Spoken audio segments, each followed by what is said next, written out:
Shalom, salam sejahtera bagi kita semua. Kembali lagi dalam renungan harian kita. Mari Bapak Ibu kita memuji Tuhan, kita katakan, Yesus kau sungguh baik. Yesus kau sungguh baik. Yesus namamu indah. Ku cinta kau selalu, ku tinggikan, ku agungkan selamanya. Ku mau memujimu, ku selalu pujimu. Ku mau menyembahmu, ku selalu sembahmu. Kau yang layak terima semua pujian, kemuliaan hanya bagi Tuhan. Amin. Mari Bapak Ibu kita membuka Alkitab kita dari Injil Lukas pasal 14 ayat ke-25 sampai dengan ke-35. Demikianlah firman Tuhan dengan perikop, segala sesuatu harus dilepaskan untuk mengikut Yesus. Pada suatu kali banyak orang berduyun-duyun mengikuti Yesus dalam perjalanannya. Sambil berpaling ia berkata kepada mereka, "Jikalau seorang datang kepadaku dan ia tidak membenci bapaknya, ibunya, istrinya, anak-anaknya, saudara-saudaranya laki-laki atau perempuan, bahkan nyawanya sendiri, ia tidak dapat menjadi muridku. Barang siapa tidak memikul salibnya dan mengikut aku, ia tidak dapat menjadi muridku. Sebab siapakah di antara kamu yang kalau mau mendirikan sebuah menara tidak duduk dahulu membuat anggaran biayanya, kalau cukup uangnya untuk menyelesaikan pekerjaan itu, supaya jikalau ia sudah meletakkan dasarnya dan tidak dapat menyelesaikannya, jangan-jangan semua orang yang melihatnya mengejek dia, sambil berkata, orang itu mulai mendirikan, tetapi ia tidak sanggup menyelesaikannya. Atau raja manakah yang kalau mau pergi berperang melawan raja lain, tidak duduk dahulu untuk mempertimbangkan, apakah dengan 10.000 orang ia sanggup menghadapi lawan yang mendatanginya dengan 20.000 orang? Jikalau tidak, ia akan mengirim utusan selama musuh itu masih jauh, untuk menanyakan syarat-syarat perdamaian. Demikian pula lah tiap-tiap orang di antara kamu yang tidak melepaskan dirinya dari segala miliknya, tidak dapat menjadi muridku. Garam memang baik, tetapi jika garam juga menjadi tawar, dengan apakah ia diasinkan? Tidak ada lagi gunanya baik untuk ladang maupun untuk pupuk, dan orang membuangnya saja. Siapa mempunyai telinga untuk mendengar, hendaklah ia mendengar. Amin. Bapak Ibu saudara terkasih, dalam nama Tuhan Yesus Kristus, kita kembali merenungkan firman Tuhan dari Injil Lukas pasal yang ke-14 yang ke-25 sampai dengan ke-35 dengan tema mengikut Yesus sepenuh hati. Sekali lagi, mengikut Yesus sepenuh hati. Berbicara mengenai mengikut Yesus sepenuh hati, memang tidaklah boleh setengah-setengah, namun harus sepenuh hati. Sehingga kata-kata Tuhan Yesus di dalam ayatnya yang ke-26 yang berbicara bahwa seorang pengikut Yesus harus membenci orang tuanya, suaminya, istrinya, saudara-saudaranya. Itu memiliki arti yang bermaksud menegaskan bahwa prioritas hati lebih kepada Yesus daripada kepada hal-hal lain, termasuk kepada diri kita sendiri.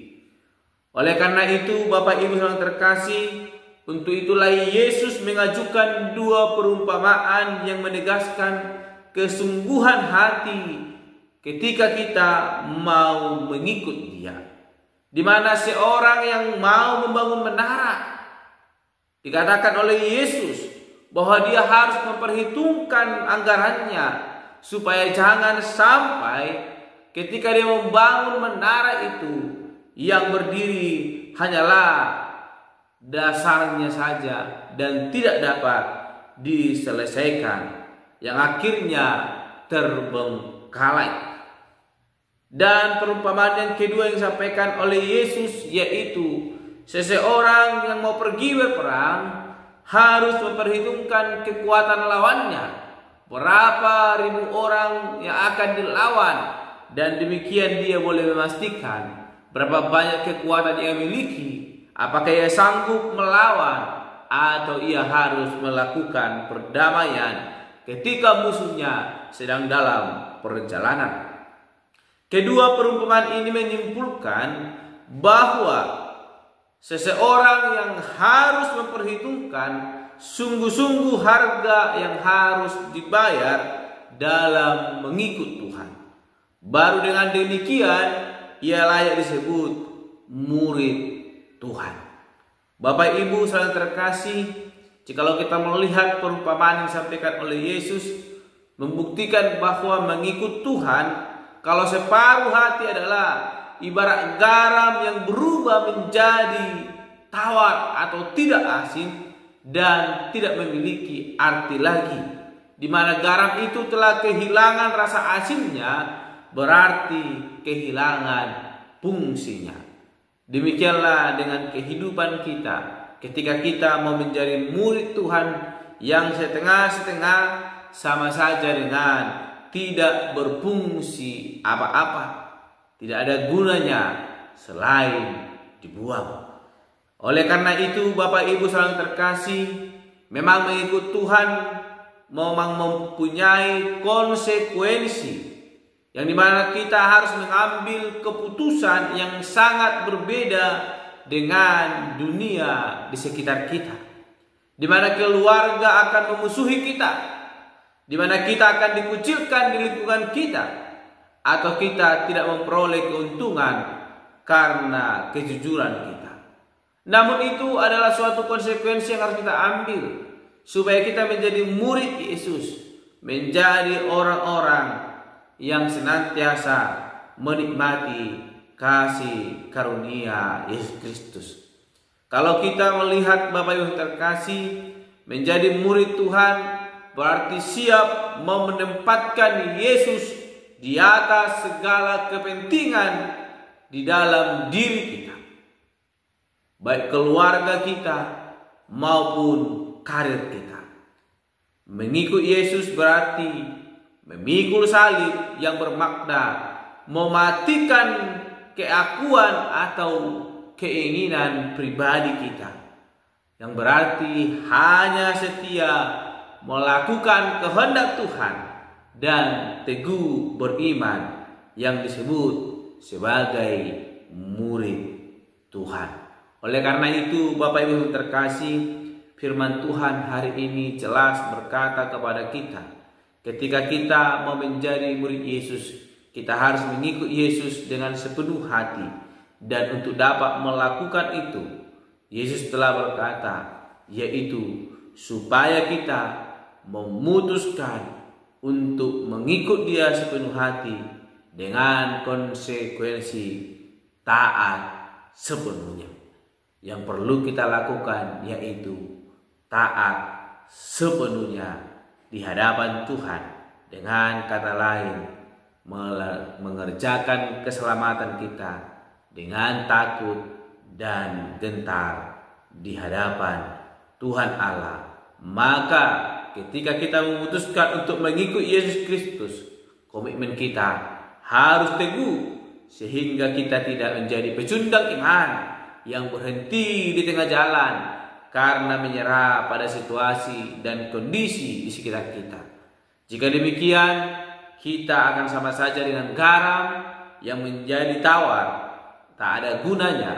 Oleh karena itu, maka teguhlah dalam komitmen kita dan setialah dalam iman kita, agar kita dapat menyelesaikan tugas kita sampai akhir Yesus datang kali yang kedua, boleh membawa keselamatan dalam hidup kita, membawa kita bersama Dia di dalam kerajaan surga yang telah Ia sediakan. Amin. Mari kita berdoa. Bapa Surgawi, kami kembali bersyukur untuk firman Tuhan yang boleh kami renungkan hari ini, yang boleh mengajarkan kami supaya kami teguh beriman ketika kami memikul Yesus dengan sepenuh hati. Bapa Surgawi, mampukan kami supaya kami mematikan keinginan dunia ini dan nomor satukan Tuhan di tengah-tengah kehidupan kami, sehingga kami menjadi murid yang setia di hadapan Tuhan Allah. Terima kasih Bapa, terpuji dan mulia nama-Mu. Tuhan, kami berdoa untuk renungan pada hari ini. Haleluya. Amin. Shalom Bapak Ibu, Tuhan Yesus memberkati. Yesus, Kau sungguh baik. Yesus, nama-Mu indah. Yesus, ku cinta Kau selalu, ku tinggikan, ku agungkan selamanya. Panggil namanya Yesus. Yesus, Kau sungguh baik. Yesus, nama-Mu indah. Yesus, ku cinta Kau selalu, ku tinggikan, ku agungkan selamanya. Ku mau memuji-Mu, ku selalu puji-Mu. Ku mau menyembah-Mu, ku selalu sembah-Mu. Kau yang layak terima semua pujian, kemuliaan hanya bagi Tuhan. Mari berikan tepuk tangan buat Tuhan Yesus. Haleluya. Oh